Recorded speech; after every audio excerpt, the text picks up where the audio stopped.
अस्सलामु अलैकुम और welcome to your own channel melody of divine. और आप सबके लिए बहुत दुआ from the core of our heart.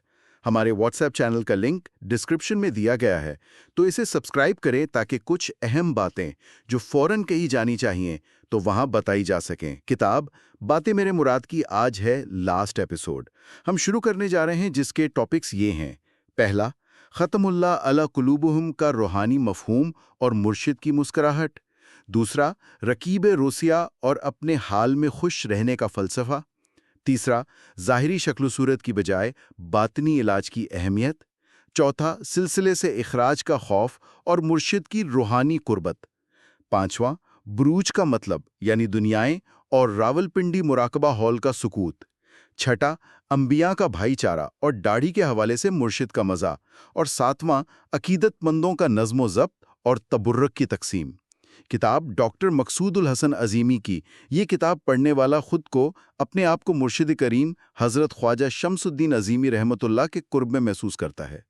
चलें अब हम स्टार्ट करते हैं। हाँ, तो आज की इस निशस्त का जो हमारा बुनियादी मकसद है ना, वो दरअसल उन तमाम बिखरे हुए वाक़यात और जो अक़वाल हैं, उनमें छुपे इस गहरे रूहानी रब्त को तलाश करना है, जो एक मुरीद की तरबियत के लिए बहुत ज़रूरी होता है। मतलब हम रोज़मर्रा की बातों को कैसे रूहानियत से जोड़ सकते हैं, आज हम यही समझने की कोशिश करेंगे। बिल्कुल, और ये बात वाकई हमें गौर करने पर मजबूर करती है।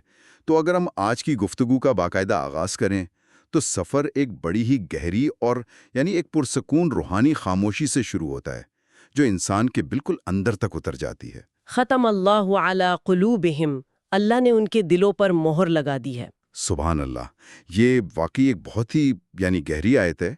और फिर हम मतन की तरफ आते हैं जहां लिखा है, मैं पढ़ता हूं, उस रोज जो सन्नाटा तारी हुआ वो देर पा साबित हुआ। सही। अब देखिए, यहां मेरे जहन में एक सवाल उभरता है कि जब हम कहते हैं कि दिलों पर मोहर लगा दी गई, तो क्या उसका ताल्लुक इस खामोशी या इस सन्नाटे से है जो रूहानी महफिल में तारी हुआ? हाँ, ये एक बहुत अहम नुक्ता है।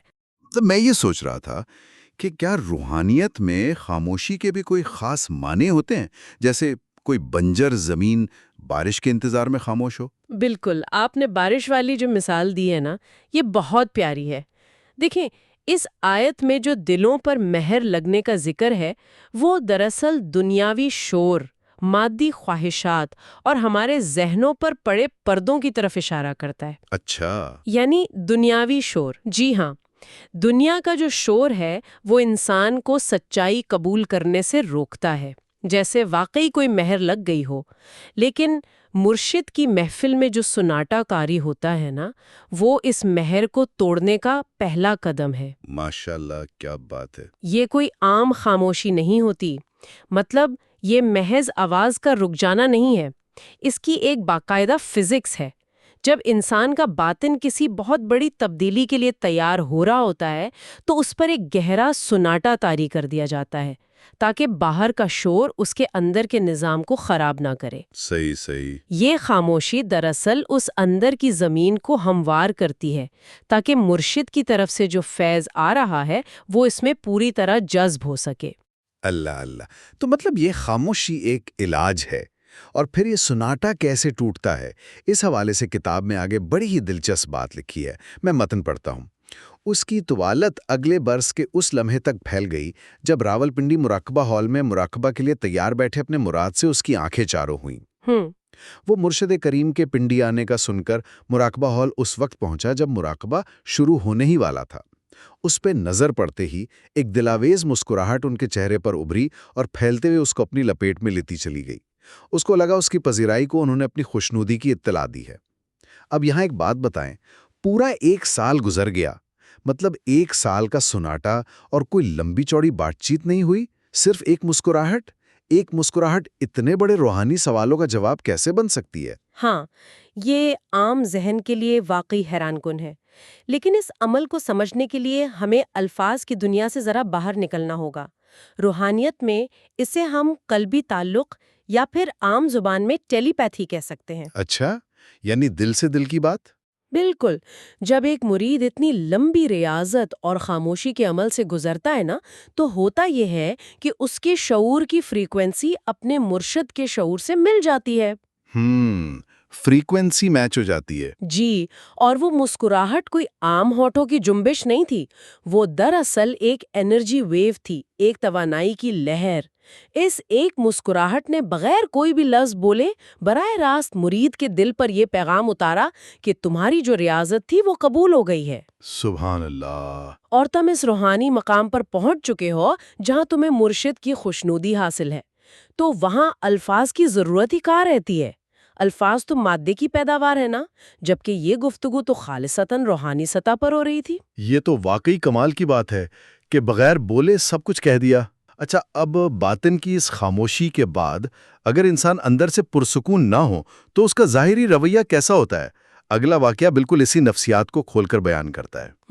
वो पेशावर वाला वाकया। जी हाँ, बिल्कुल। मैं जुमला पढ़ता हूँ। रकीब रोसिया, जब मुर्शिद करीम का दोबारा पेशावर आना हुआ तो एयरपोर्ट पर इस्तकबाल करने वालों में शामिल शाहीन ने उम्मी हुजूर की खैरियत दरियाफ्त करने के बाद बात को तूल देने और देर तक मुखातिब रहने को जब एक एक बेटे और बहू बेटियों का नाम ले लेकर उनकी खैर व आफियत का पूछा तो सब ठीक है कहते कहते फरमाया। मतलब हम सब अपनी रोज़मर्रा ज़िंदगी में यूं ही रिवायती बातें करते हैं ना, खामखा बातों को लंबा करने के लिए रिश्तेदारों के नाम लेते रहते हैं। बिल्कुल, ये तो हमारी सोसाइटी का एक आम सा रवैया है। हाँ, तो इस पर मुर्शिद ने क्या जवाब दिया? उन्होंने फरमाया, सब खुश हैं। भाई सब खुश हैं तो अपने हाल में हैं। इसीलिए तो जो जिस हाल में है वो उस हाल में इसलिए हैं क्योंकि वो उस हाल में खुश हैं। अगर वो उस हाल में खुश ना हो तो वो उसको छोड़े ना दे। हर इंसान अपनी जगह खुशी है, कोई किसी के बारे में क्या कह सकता है? अपने बारे में कहे तो कोई बात भी है, लेकिन जरा रुकिए, ये बात थोड़ी सी सख्त नहीं लगती? बज़ाहिर तो ऐसा ही महसूस होता है। मतलब बाज़ औक़ात इंसान वाकई मजबूर होता है। वो अपनी तकलीफ दे नौकरी या बुरे हालात को फौरन छोड़ तो नहीं सकता ना। तो क्या तब भी हम उसे यही कहेंगे कि वो अपने हाल में खुश है? देखें, ये बात सुनकर वाकई इंसान को एक चुभन सी महसूस होती है, लेकिन इसमें इंसानी नफ्सियात का एक बहुत ही गहरा और पुरसरार मैकेनिज्म छुपा हुआ है। वो कैसे? नफ्सियात की दुनिया में इस चीज को कंफर्ट जोन या फिर सेकेंडरी गेन कहा जाता है। अच्छा, सेकेंडरी गेन। हाँ, यानी इंसान अपनी मुश्किलात या दुख की शिकायत तो बहुत करता है, लेकिन लाशौरी तौर पर वो अपनी इस तकलीफ दे हालत का भी आदी हो चुका होता है। ओह, मतलब उसे इस तकलीफ में भी एक तरह का सुकून मिलने लगता है। बिल्कुल सही पकड़ा आपने। इसे इस मजलूमियत के एहसास में भी एक तरह की तस्कीन मिल रही होती है। इसे लोगों की हमदर्दियां मिलती हैं। तो मुर्शिद का ये जुमला दरअसल इंसान को अंदर से झंझोड़ता है कि अगर कोई वाकई अपनी किसी तकलीफ से नाखुश हो तो इंसान के फितरत के अंदर जो बका की जिबलत है वो इतनी मजबूत है कि वो इस तकलीफ से निकलने के लिए हाथ पैर मारेगा, वो उस हालत को छोड़ देगा। यानी वो बस शिकायतें नहीं करेगा, कुछ अमली कदम उठाएगा। जी बिल्कुल, ये बात इंसान की अना को एक तरह से आईना दिखाती है कि हम जो दूसरों पर और इस तरह की रिवायती गपशप पर अपना वक्त ज़ाया करते हैं, उसकी बजाय हमें इस बात पर गौर करना चाहिए कि हम खुद किस हाल में कैद हैं। वाकई ये जाविया तो बिल्कुल ही नया है। मतलब हमारा अपना ज़हनी हमें धोखा दे रहा होता है। अब इसी बात को थोड़ा आगे बढ़ाते हैं कि हम ज़ाहिरी रवैयों से कैसे धोखा खाते हैं। अपने हाल पर तो हम गौर करते नहीं हैं और दूसरों को उनके ज़ाहिरी हुलिये से परखने बैठ जाते हैं।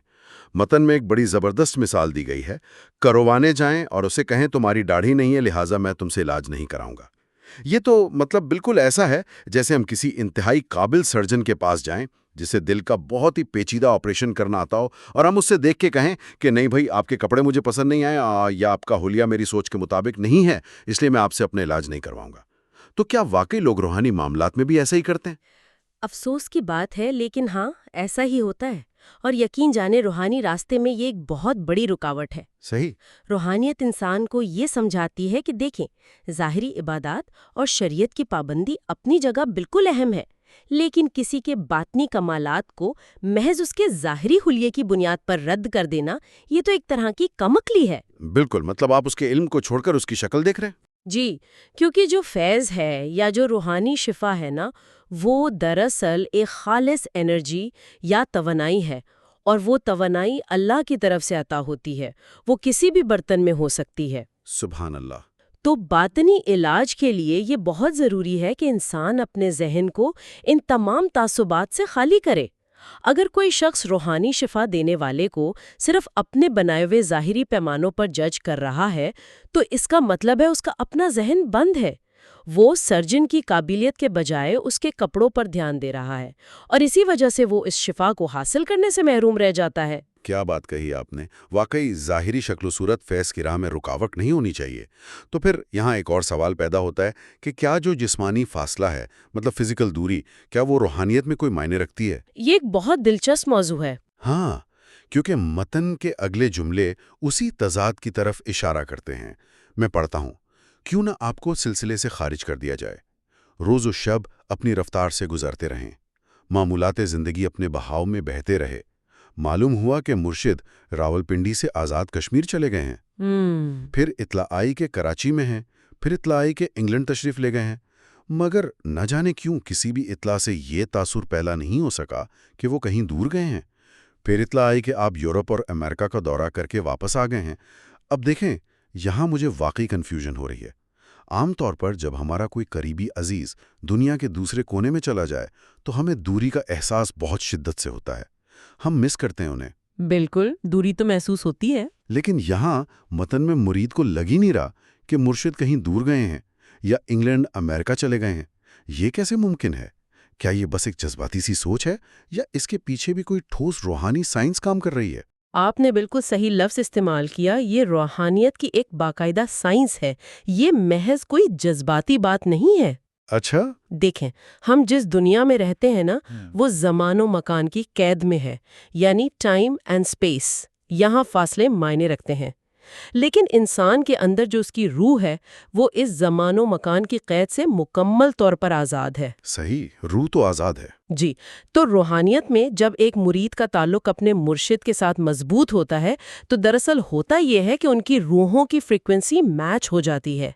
اس کا جو میکانزم ہے وہ کچھ یوں ہے کہ انسان کا شعور اپنے اس مادی جسم سے ہٹ کر اپنی روح کے مرکز پر آ جاتا ہے۔ ماشاءاللہ۔ اور جب مرکز ایک ہو جائے نا، تو پھر چاہے کوئی امریکہ میں بیٹھا ہو یا انگلینڈ میں، وہ لاکھوں میل کا فاصلہ ایک سیکنڈ کے 1000ویں حصے میں سمٹ جاتا ہے۔ مرید کو دوری کا احساس اس لیے نہیں ہوتا کیونکہ روحانی سطح پر وہ ہر وقت اپنے مرشد کے ساتھ جڑا ہوتا ہے۔ یہ باطنی قربت ان تمام مادی فاصلوں کو مکمل طور پر نگل لیتی ہے۔ سبحان اللہ، باطنی قربت فاصلوں کو نگل لیتی ہے، اور پھر اسی باطنی قربت اور طلب کا نتیجہ کیا نکلتا ہے یہ ہمیں اگلی سطور میں بڑا واضح نظر آتا ہے۔ لکھا ہے، اس کا دل چاہا کہ وہ کراچی ہوا ہے، لیکن پروگرام بن بن کر ٹوٹ جاتا۔ پھر ایک روز اسے معلوم ہوا کہ آپ لاہور تشریف لا رہے ہیں۔ اس کا من مچل اٹھا، وہ اگلے روز صبح سویرے لاہور مراقبہ ہال جامعہ عظیمیہ پہنچ گیا۔ یعنی طلب بے چین کر دیتی ہے۔ ہاں، مطلب اندر کی طلب اتنی طاقتور ہوتی ہے کہ جب موقع ملتا ہے تو انسان کا جسم بھی فزیکلی وہاں پہنچنے کے لیے بےتاب ہو جاتا ہے۔ بالکل۔ لیکن جب کوئی شخص ایسے مراقبہ ہال یا کسی خاص روحانی محفل میں پہنچتا ہے تو وہاں کا ماحول کیسا ہوتا ہے؟ کتاب میں آگے ایک انتہائی پراسرار اور گہری منظر کشی کی گئی ہے۔ لکھا ہے، بروج کا مطلب ہے دنیائیں۔ ایک روز نیاز صاحب نے راولپنڈی سے فون کیا کہ حضور پنڈی مراقبہ ہال تشریف لا رہے ہیں اور پشاور کے تمام دوستوں کو چاہیے کہ وہ آ کر ملے۔ وہ دوپہر کے بعد پنڈی کے لیے روانہ ہوئے اور شام ڈھلے سوان کیمپ کے نواں میں واقع نو تعمیر مراقبہ ہال پہنچے۔ سوان کیمپ کا واقعہ؟ جی، اور پھر وہاں کا جو نقشہ کھینچا گیا ہے نا، وہ کمال ہے۔ سنیے گا، شہر سے دور جی ٹی روڈ سے 3 کلومیٹر ہٹ کر ایک پہاڑی ٹیلے پر وسیع اور پرفضا مقام پہ بنے مراقبہ ہال کو دیکھ کر اسے بہت اچھا لگا۔ مراقبہ ہال کے باہر کئی ایک گاڑیاں کھڑی تھیں، لیکن کوئی چہر پہل نہیں تھی۔ شام کی خنکی سردی کی حدوں کو چھو رہی تھی، ایک سکوت اور خاموشی چھائی ہوئی تھی۔ مراقبہ ہال کے اندر حاضرین سے خطاب ہو رہا تھا۔ موضوع تصور شیخ تھا۔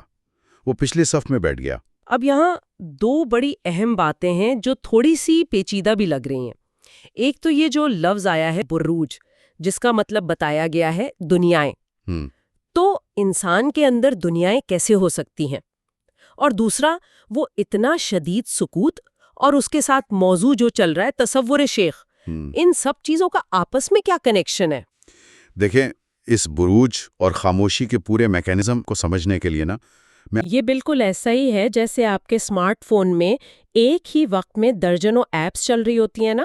ہاں بالکل، بیک گراؤنڈ میں بہت کچھ چل رہا ہوتا ہے۔ کچھ ایپس بیک گراؤنڈ میں آپ کا ڈیٹا خرچ کر رہی ہوتی ہیں، کچھ کے مسلسل نوٹیفیکیشنز آ رہے ہوتے ہیں۔ تو انسان کا جو دماغ ہے وہ بھی بالکل اسی طرح کام کرتا ہے۔ ہمارے اندر خاندانی فکریں، معاشی پریشانیاں، روزمرہ کی ٹینشنز اور بے شمار خواہشات کی جو دنیایں ہیں، یعنی جو برج ہیں، وہ بے وقت ایکٹیو ہوتی ہیں۔ اچھا، تو یعنی یہ مختلف سوچیں ہمارے اندر کی دنیایں ہیں۔ بالکل، اور جب آپ نے اپنے فون پر کوئی ایک بہت ہی ہیوی اور اہم کام کرنا ہو تو آپ کیا کرتے ہیں؟ آپ کو باقی تمام ایپس کو بند کرنا پڑتا ہے نا، فون کو سائلنٹ پہ لگانا پڑتا ہے تاکہ کوئی ڈسٹرب نہ کرے۔ ہاں، تاکہ فون ہینگ نہ ہو۔ تو وہ جو مراقبہ ہال کا سناٹا تھا، وہ شہر سے دوری اور سردی کی وہ جو خنکی تھی، وہ دراصل ان تمام دنیاوی ایپس کو فورس سٹاپ کرنے کا ایک ماحول بنایا گیا تھا۔ اللہ اکبر، فورس سٹاپ کرنا، کیا کمال مثال دی ہے آپ نے۔ جی، کیونکہ جو تصور شیخ ہے، یعنی اپنے باطن میں مکمل طور پر مرشد کے عکس پر اپنی توجہ کو مرکوز کرنا، یہ ایک بہت ہی حساس اور نازک کام ہے۔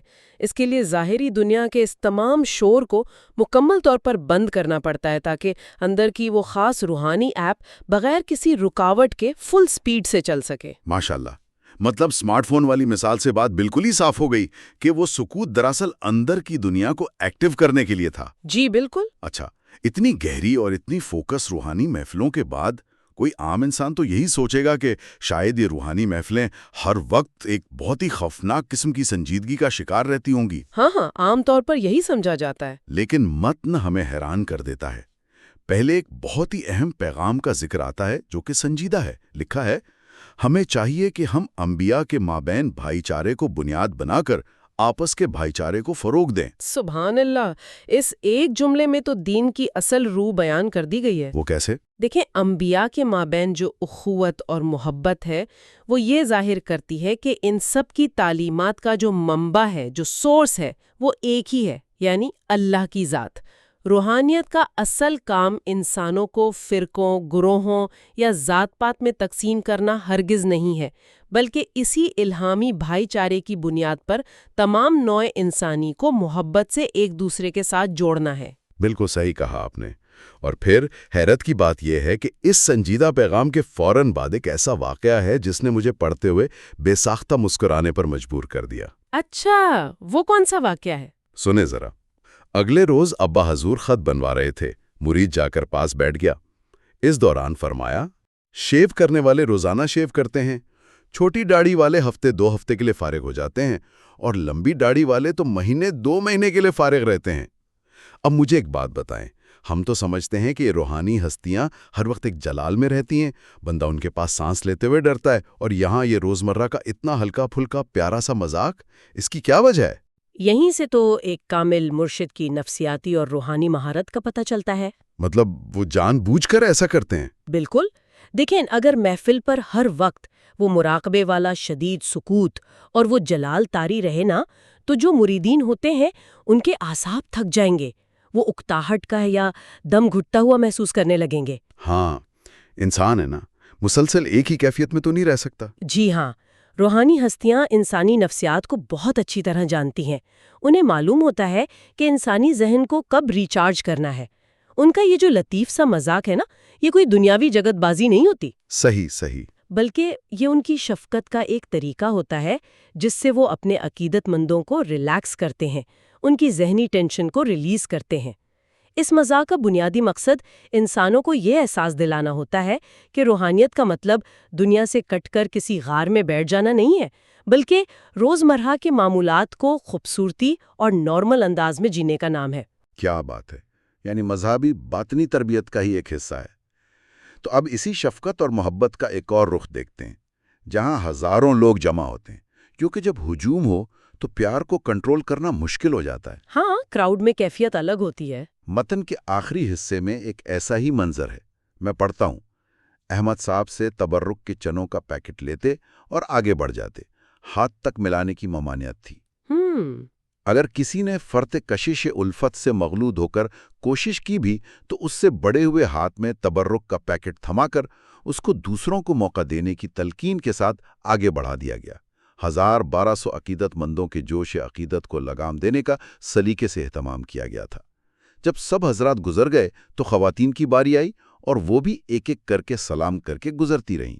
अब यहाँ मेरे जहन में एक जबरदस्त सवाल आ रहा है। जी पूछिए। देखें, 1000-1200 लोग आए हैं। वो जाहिरी बात है फुर्ते जज्बात से मगलूब हैं, इतने अरसे बाद अपने मुर्शिद को देख रहे हैं। तो अगर वो मोहब्बत में जज्बात में हाथ मिलाना चाहते थे तो उन्हें रोका क्यों गया? क्या इस तरह उनकी दिलाजारी नहीं हुई होगी? इतनी सख्त पाबंदी आखिर क्यों लगाई गई? देखें, उसे हम आज की जबान में क्राउड मैनेजमेंट कहते हैं, लेकिन रूहानियत में ये तंजीम और तरबियत का कमाल है। अच्छा। बात यह है कि जब मोहब्बत की शिद्दत हद से बढ़ जाती है ना, तो इंसान वक्ती तौर पर अंधा हो जाता है।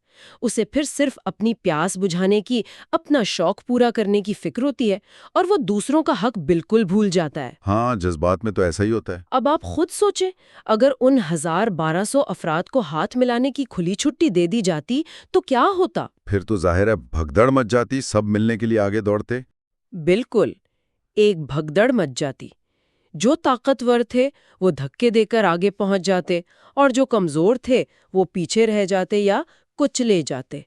तो रूहानी क़यादत ने उनकी इस बेकाबू मोहब्बत को एक बहुत ही खूबसूरत सलीके में ढाल दिया। सुभान अल्लाह। जब किसी ने मोहब्बत में हाथ आगे बढ़ाया भी तो उसे झड़का नहीं गया, बल्कि बड़ी हिकमत से उसके हाथ में तबर्रुक का पैकेट थमा दिया गया। वाह, क्या कमाल हिकमत है। इसका मैकेनिज्म ये था कि मुरीद की जो हाथ मिलाने की जिस्मानी ख्वाहिश थी ना, उसे उस तबरुक के माद्दे के जरिए तस्कीन दे दी गई और साथ ही उसे ये अमली सबक दिया गया कि देखो, सच्ची अकीदत बेहंगमपन का नाम नहीं है, बल्कि डिसिप्लिन का नाम है। सही। और खवातीन का जो जिक्र आया?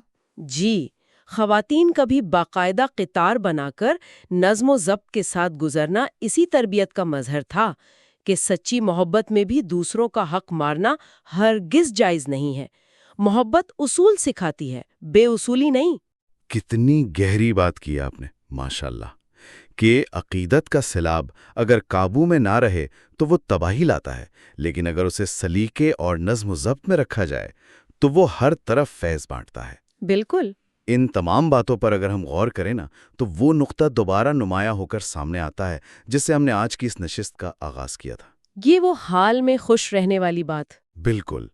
इंसान को आज रात सोते वक्त जरूर सोचना चाहिए कि उसकी जिंदगी का वो कौन सा हाल या वो कौन सा दुख है जिसकी वो दिन रात शिकायत तो करता है, लेकिन लाशऊरी तौर पर उसे छोड़ना भी नहीं चाहता। बहुत गहरा सवाल है। क्या इंसान वाकई अपनी ही बनाई हुई दुनिया का कैदी तो नहीं बन गया? ये एक ऐसा सवाल है जिसका जवाब हर किसी को अपने बातिन के सुकूत में ही मिल सकता है। हमारा व्हाट्सएप चैनल लाजमी सब्सक्राइब करें, जो कि डिस्क्रिप्शन में दिया गया है, ताकि आप तक कुछ अहम मालूमात भी फौरन पहुंचाई जा सकें। एंड आपका बहुत शुक्रिया कि आपने सारी पॉडकास्ट सुनी और देखी। उम्मीद है कि आपके दिल मारिफत की रोशनी से मुनव्वर हुए होंगे। अगर आपने चैनल मेलोडी ऑफ डिवाइन को सब्सक्राइब नहीं किया तो प्लीज कर लें, लाइक कर दें वीडियो को और forward it to the ones whom you think they are interested to listen such kind of spiritual content, जो कि आपको सिखाता और आपकी नरिशमेंट करता है। और अगर आपने रीडिंग सेशन लोहो कलम की पॉडकास्ट नहीं देखी और सुनी तो लाजमी प्लेलिस्ट में जाके सुनिए। बहुत दुआ के साथ। अल्लाह हाफिज टू ऑल।